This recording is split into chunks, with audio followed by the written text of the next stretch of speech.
Today I decided to go for the windshield washer pump, and this is a Pajero 3-door made in 2000s. It's the diesel model, but does not matter much because they use kind of similar design. And when I do this simple repairs, I'm very tempted to share to the world because you don't really need to take the car to the mechanic for such a simple problem if you have some basic mechanical knowledge and some basic hand tools. And for some time, maybe a couple of months, my windshield washer pump did not work. I mean, it was kind of working, but now it stopped completely. And yeah, I thought it's unsafe to leave it like that and wait for some nasty day with greasy roads and or even the winter. So the winter is not a fun job to do this type of stuff. So of course I pressed that lever and I saw the wipers moving, but no fluid was coming out. And I blew a fuse on the cigarette lighter adapter.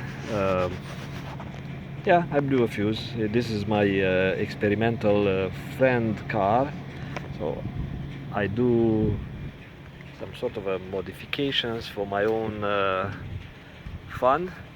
And I blew the fuse, and the fuse was actually located inside of the passenger area. And then I located the fuse on the right hand side. If I look from the front to the back in the engine compartment, there is a fuse box, and I did look inside. I measured the fuse, everything was fine. So I thought, I hope it's not the pump. I don't want to order parts for this car. It's annoying to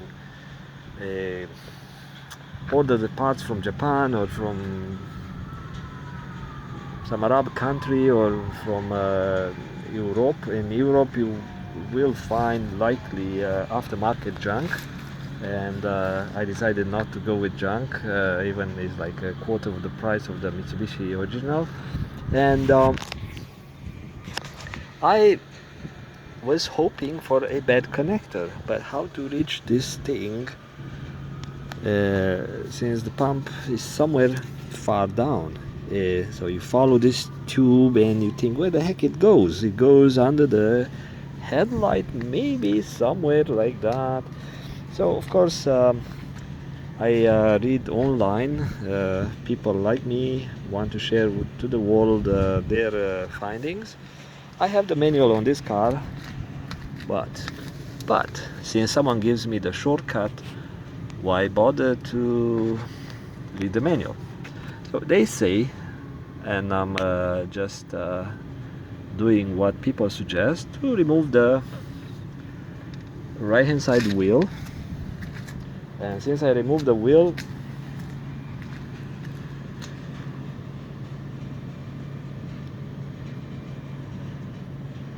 I decided to go for the wheel, the rubber repair. So that's different job anyway.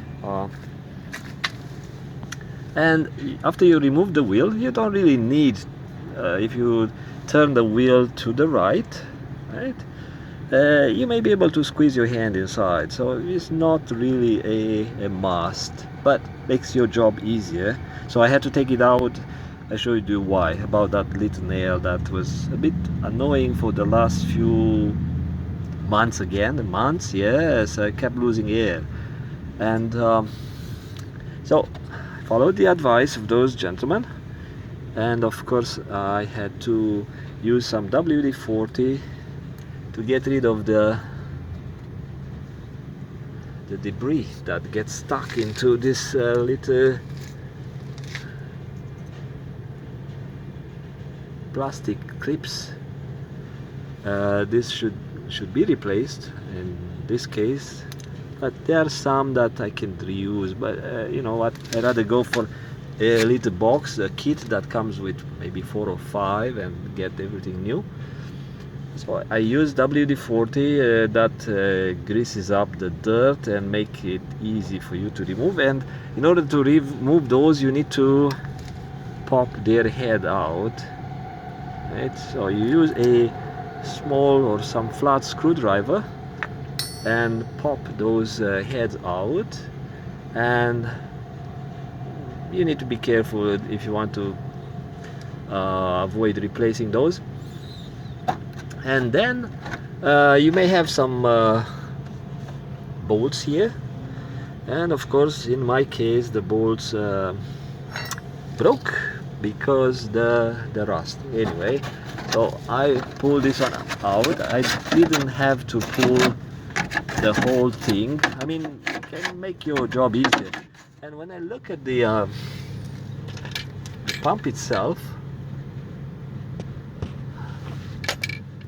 I saw, of course I pulled this. This is the connector.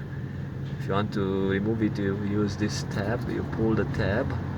I mean, you press the tab and you pull the connector out. And of course I have to use the 2 hands because this is full of debris.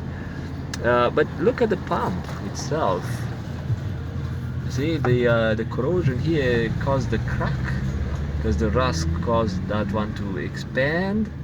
And I just pulled the connector a bit and the whole brush's electrical part came out.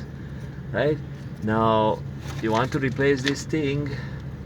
It's not being held by any screw. It's just being pushed in between this. Is like 2 butt cheeks that is holding the pump, and there is a hose behind that is the feeding hose. Now, oh, my battery on my flashlight just died. Now, you need to be aware that some liquid will come out, and in the state of California this is known to cause grief if you don't use a bucket to collect your washer fluid, right? And you just pull this thing. You're pulling this thing, and you see that okay, now since I have only one hand available, like I'm doing some nasty stuff, poisoning the asphalt. Actually, you know what? People poison a flashlight. Go. People poison the asphalt anyway by using the windshield washer fluid all day. So I did a bit of a damage, and I'm going to do something good for the society. I'm going to probably help someone to pay my sins after poisoning the asphalt here with this toxic liquid. But that's the idea. You just pull this thing out,